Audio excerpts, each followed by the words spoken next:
విశాఖపట్నంలో CI partnership సమ్మిట్లో పాల్గొనేందుకు వచ్చిన ముఖ్యమంత్రి చంద్రబాబు నాయుడిని తూర్పు నౌకాదళ విభాగం అధిపతి వైస్ అడ్మిరల్ సంజయ్ భల్లా మర్యాదపూర్వకంగా కలిశారు. ఈ సందర్భంగా ఆయన నౌకాదళ కార్యకలాపాల గురించి ముఖ్యమంత్రికి వివరించారు. రక్షణ వ్యవస్థలో కీలకమైన భారత నౌకాదళానికి సేవలు అందించే కంపెనీలు, స్టార్టప్లను రాష్ట్రానికి ఆహ్వానించే అంశంపై ఇరువురి మధ్య చర్చ జరిగింది.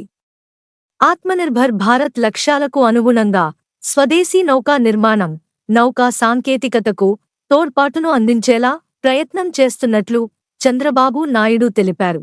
విశాఖ అనేక అవకాశాలకు, ప్రతిష్టాత్మక సంస్థలకు కేంద్రంగా, భవిష్యత్ నగరంగా మారుతోందని, దానికి అనుగుణంగా రాష్ట్ర ప్రభుత్వం, నౌకాదళం కలిసి పనిచేయాలని చంద్రబాబు నాయుడు అన్నారు.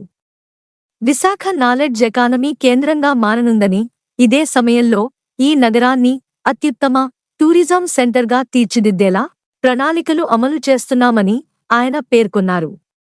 దీనికి తూర్పు నావికాదళం తగిన సహకారాన్ని అందించాలని ముఖ్యమంత్రి కోరారు. మ్యూజియం వంటివి ఏర్పాటు చేయడం ద్వారా యువతకు రక్షణ రంగంపై అవగాహన కల్పించాలని ఆయన చెప్పారు. రాష్ట్రంలో రక్షణ రంగంలో చేరేందుకు యువత చూపుతున్న ఆసక్తి ఎంతో సంతోషాన్ని కలిగిస్తోందని చంద్రబాబు వ్యాఖ్యానించారు. నౌకాదళం చేపట్టే వివిధ ప్రాజెక్టులకు, కార్యకలాపాలకు అవసరమైన భూమిని ఇచ్చేందుకు రాష్ట్ర ప్రభుత్వం సిద్ధంగా ఉందని ఆయన వైస్ అడ్మిరల్ సంజయ్ భల్లాకు తెలిపారు.